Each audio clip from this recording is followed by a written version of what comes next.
We've got more pro-Palestinians being absolutely crazy. I'm Tall, the Traveling Clat, your favorite Zionist prince. Let's take a look at this clip. I'm just looking to interview one person. People are not able to talk to me. Would you be down to talk to me? I don't have that role today, so I don't have that role. are there.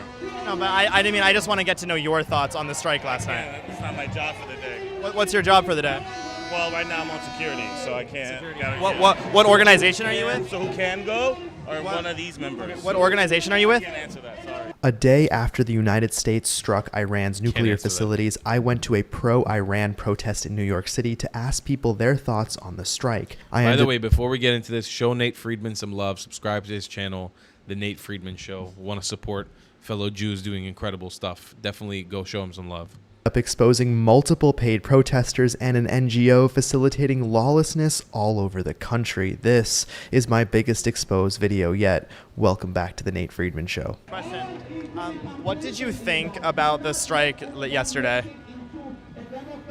What are your thoughts on it? Excuse me, sir. He's a Zionist. He's not going to talk about it. Wait, what's that? Do not engage with him, please. You're Zionist? Yes. Am I a Zionist? How am I a Zionist?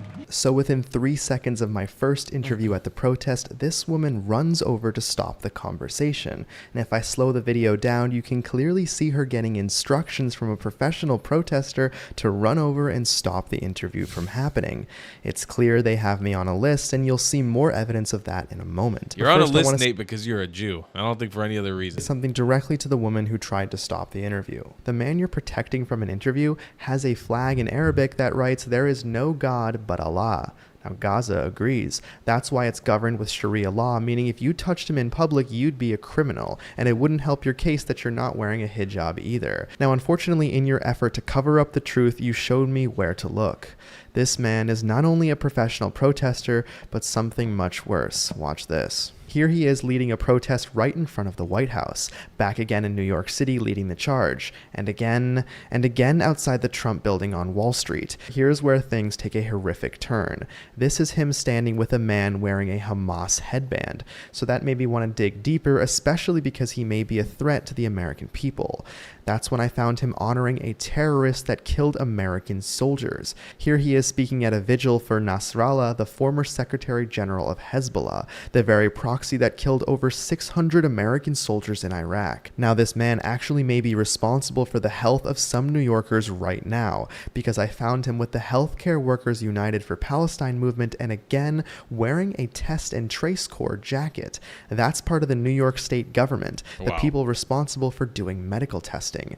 Now, would you want this man to have anything to do with your healthcare? Kash Patel, I know you must be very busy, but it is my belief that this man is worthy of the FBI's time. Do you want to see Tel Aviv get bombed? This is not what I want to. What's gonna be happen, I can tell you. Okay. Tell me. What is gonna be comes, that's I can tell you. It's not a tell me, brother. Your option. Do you think that, what's that? You gonna stop him from interviewing me? You know that this proves our point, right? Okay. So now two people, listen. Two people. What do you want to prevent him to say? We're getting ready to march. Now here we go again, another paid protester coming to stop my interview. Although this time, he's not just one of the workers, he is a leader. His name is David Chung. He is the general manager at the People's Forum, the company responsible for organizing these pro-Iran protests. We know that because they literally told us that at the previous rally. What's the best way that people can get involved into organizing the protest? In New York, the People's Forum is a great space to get politicized, to meet people in your community, to come together. Now, David has been a paid protester for a long time. This is his portfolio that got him promoted to be a manager. Here's him yelling to stop NATO. Here's him yelling to release Khalil, a man who was the spokesperson of an organization at Columbia that passed out pro-Hamas flyers. Here is David again wearing a safety vest at a protest, which is what you get to do after you prove yourself. Now, David has even been in the promotional material for the Party of Socialism and Liberation to never stop fighting for Palestine, as they show themselves protesting just one day after October 7th. Phenomenal job. Now, just looking at the People's Forum on Glassdoor, it seems managers get paid between $60,000 to $90,000 a year, and you've just seen what they do with their time. And it's not as if all these protests take place on the weekend either. If you look on their X, they are constantly posting their protests that take place during the work week. You might even see some familiar faces on their X feed.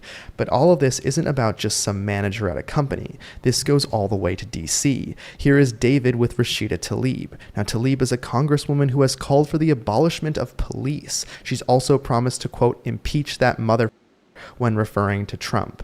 She showcases the Palestine flag outside her office, and yes, there's a bit of irony in this picture when you see which flag is also there. And this is a glimpse of Tlaib's district. Does this look like the United States to you?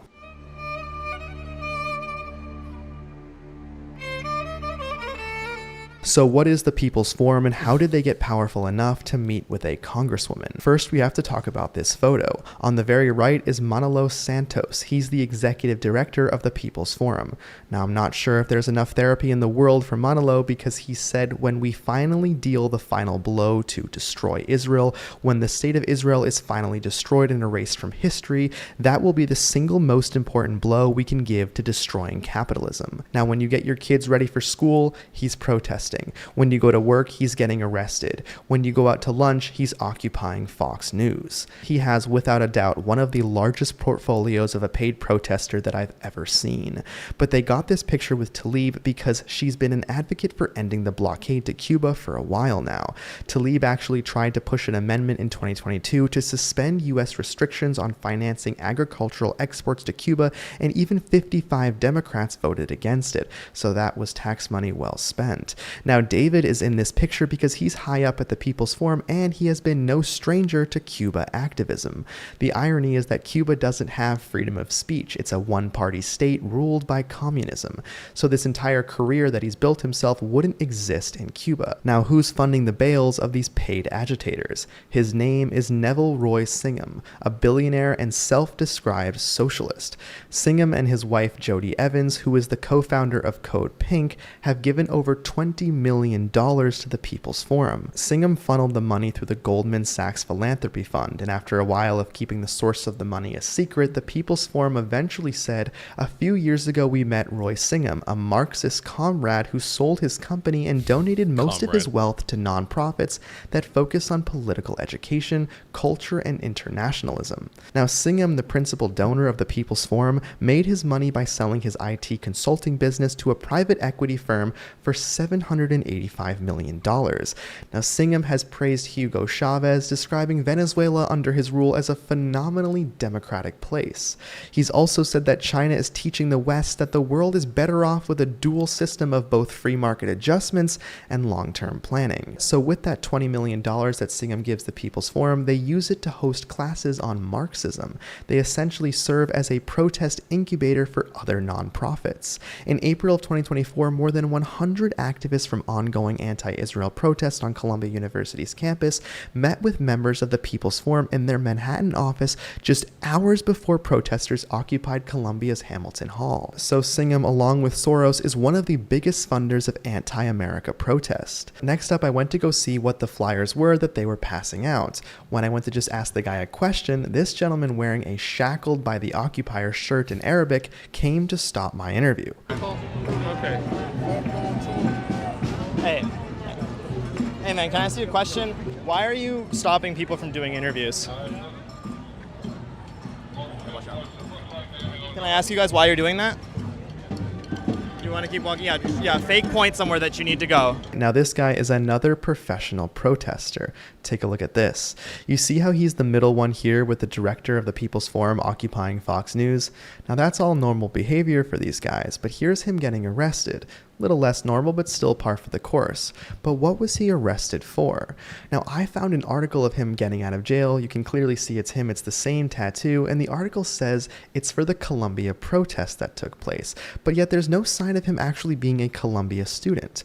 So when Eric Adams did say that there were outside agitators, maybe this is one of them.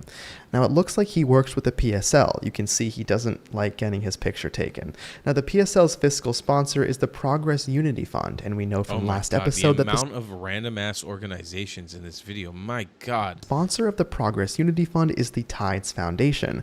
George Soros gave the Tides Foundation $40 million, so this is yet again another Soros soldier. There's also something very dark about PSL's past. The shooter responsible for killing the beautiful couple last month outside the Jewish Museum in DC had been affiliated with PSL's branch in Chicago back in 2017. Now, they lost contact with Elias for the years after, but it's important to note that after October 7th, PSL put out a statement that said resistance is justified when people are occupied, free Palestine. That's also what he chanted when he shot the beautiful couple, and that's clearly calling what Hamas did as justified. Now, they don't hide their love of terror either by just putting Hezbollah flags on their flyers. Now, I was not going to leave until I got interviews uninterrupted by professional protesters. Hey, can you tell me about your sign? Yeah, I believe Netanyahu dog-walked Donald Trump into bombing Iran last night. Yeah. So I'm here because I just don't want to go to war. I don't want to get entangled in another Middle East conflict. I do not either. So why do you think Trump did what he did? Did you watch the address? I didn't. I couldn't. I was too angry to watch it, so I didn't. Yeah. I don't even know what he said. Yeah. So I can't really comment on that. Okay. Why do you think he did it? Like, why do you think he bombed Iran? The nuclear facilities. I'm sorry. I'm trying to be thoughtful. Yeah, no, please. Do you know what I mean? I'm sorry if it takes me a moment to form a No, thought. 100%. But I just don't want to talk for the sake of talking. Of course. No, there's enough of that. So Yeah, whatever you so- feel, speak from the heart.